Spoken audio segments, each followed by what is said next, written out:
마태복음 14장 1절부터 12절 말씀입니다. 그 무렵에 분봉왕 헤롯이 예수의 소문을 듣고서 자기 신하들에게 말하였다. 이 사람은 세례자 요한이다. 그가 죽은 사람들 가운데서 살아났다. 그 때문에 그가 이런 놀라운 능력을 발휘하는 것이다. 헤롯은 일찍이 자기 동생 빌립의 아내 헤로디아의 일 때문에 요한을 붙잡아다가 묶어서 감옥에 가둔 일이 있었다. 그것은 요한이 헤롯에게 그 여자를 차지하는 것은 옳지 않습니다 하고 여러 차례 말하였기 때문이다. 그래서 헤롯은 요한을 죽이려고 하였으나 민중이 두려워서 그렇게 하지 못하였다. 그것은 그들이 요한을 예언자로 여기고 있었기 때문이다. 그런데 마침 헤롯의 생일에 헤로디아의 딸이 손님들 앞에서 춤을 추어서 헤롯을 즐겁게 해주었다. 그리하여 헤롯은 그 소녀에게 청하는 것은 무엇이든지 주겠다고 맹세로써 약속하였다. 소녀는 자기 어머니가 시키는 대로 말하였다. 세례자 요한의 머리를 쟁반에 담아서 이리로 가져다 주십시오. 왕은 마음이 괴로웠지만 이미 맹세를 하였고 또 손님들이 보고 있는 앞이므로 그렇게 해주라는 명령을 내리게 되었다. 그래서 그는 사람을 보내서 감옥에서 요한의 목을 베게 하였다. 그 머리를 쟁반에 담아서 가져다가 소녀에게 주니 소녀는 그것을 자기 어머니에게 가져갔다. 요한의 제자들이 와서 그 시체를 거두어다가 장사 지내고 나서 예수께 가서 알려드렸다. 네, 샬롬. 오늘도 말씀 앞에 나오신 여러분을 축복합니다. 오늘 본문은 헤롯이 세례 요한을 무슨 이유에서 죽였는지에 대한 말씀입니다. 먼저 오늘 등장하는 헤롯이 누구인지부터 함께 살펴봅시다. 신약에는 헤롯이라는 이름이 무려 45번이나 등장하는데 어떤 헤롯인지에 대한 명확한 어떤 구분 없이 그냥 통칭 헤롯이라고 설명을 하고 있어서 많이 헷갈릴 수 있습니다. 오늘 본문의 헤롯은 아기 예수님을 죽이려 했던 헤롯 대왕이 아닙니다. 그의 아들 헤롯 안티파스입니다. 헤롯 안티파스는 분봉왕이라고 불렸는데 분봉왕은 문자적으로 한 나라의 4분의 1을 통치하는 자라고 할 수 있습니다. 즉, 이 헤롯 안티파스는 로마 황제의 임명을 받아서 로마의 정복 지역의 한 부분을 통치하고 있던 사람이었습니다. 이 헤롯 안티파스가 다스리던 곳은 갈릴리와 이 페레아 지방이었기 때문에 세례 요한과 예수님의 사역하신 곳에서 이 헤롯 왕이 계속 등장하게 되는 것이죠. 오늘 본문 1절을 함께 보겠습니다. 오늘 본문 1절에 보니 이 분봉한 헤롯이 예수님의 소문을 듣는 것으로 말씀이 시작하고 있습니다. 헤롯 왕이 들은 예수님의 소문은 예수님께서 기적을 행하시고 병든 자를 고치시며 또 예수님의 제자들 역시 그런 일을 행하고 또 복음을 전파하는 사역에 대한 일이었습니다. 문제는 이 일로 많은 사람들이 예수님을 따르고 있었다는 것이죠. 이는 헤롯에게 정치적으로 굉장히 큰 위협이 되는 일이었습니다. 그런데 헤롯의 신하들은 예수님을 이렇게 평가합니다. 세례 요한이다. 세례 요한이 죽은 자 가운데서 다시 살아났다. 이 당시 예수님을 세례 요한으로 이해하는 사람들은 헤롯이나 또 헤롯의 신하들뿐 아니라 종종 많이 있었습니다.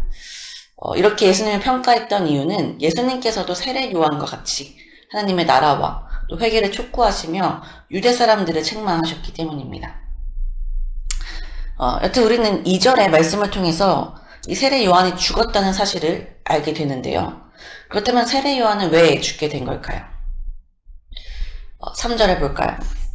3절에 보니 전에 헤롯이 동생 빌립의 아내 헤로디아의 일로 요한을 잡아 결박하여 옥에 가두었다고 기록하고 있습니다.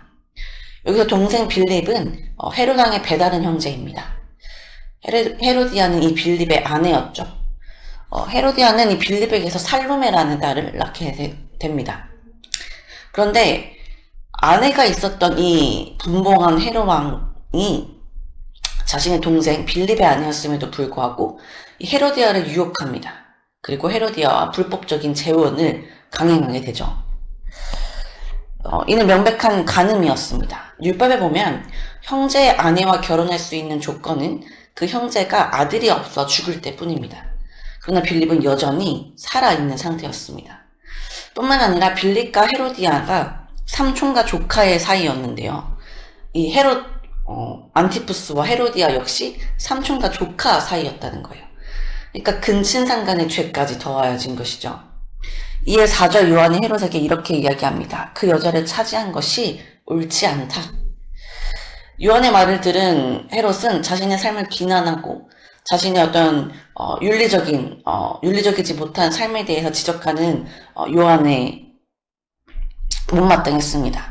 그래서 요한을 죽이려고 했죠. 그러나 이때 당시 요한을 따르던 무리가 많았기에 쉽게 죽이지 못하고 옥에 가두는 결정을 합니다. 그런데 요한의 이야기를 듣고 화가 난 것은 헤롯뿐만이 아니었습니다. 헤롯과 새로 결혼한 헤로디아도 자신을 모욕한 이 요한에게 매우 화가 나 있었습니다.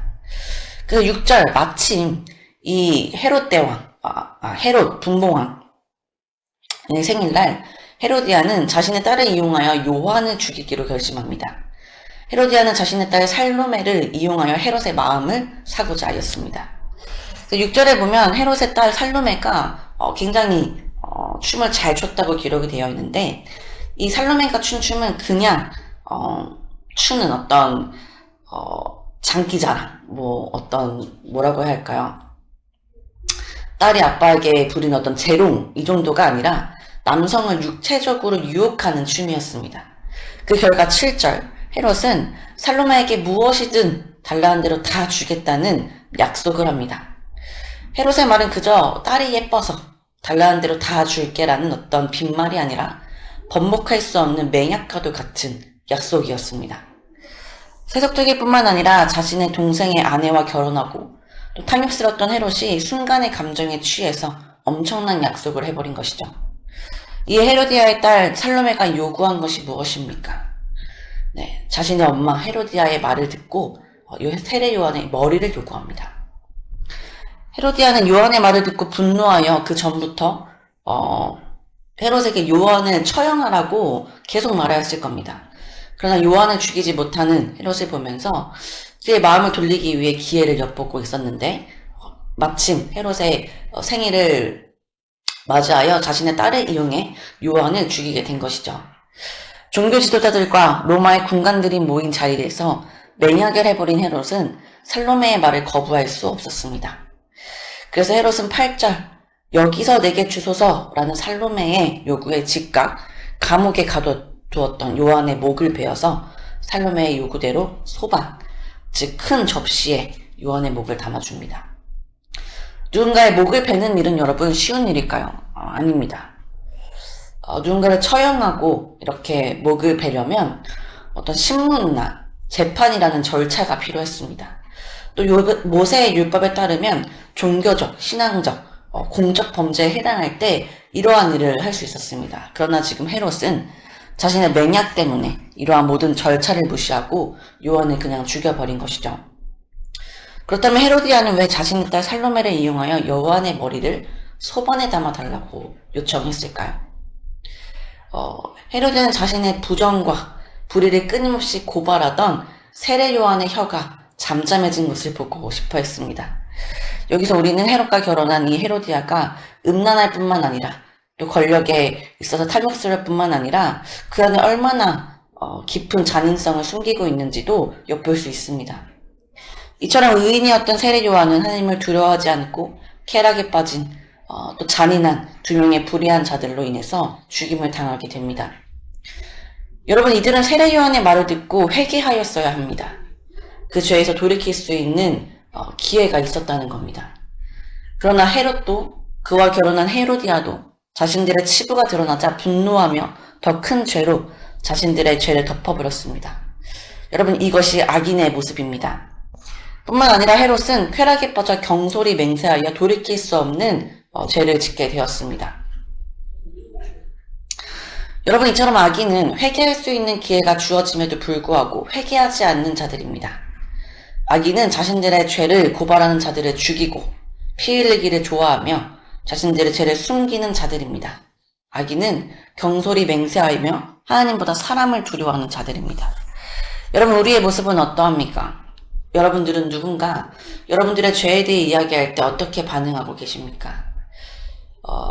우리의 죄가 드러날 때 우리는 부끄러움을 경험하게 됩니다. 수치스럽습니다.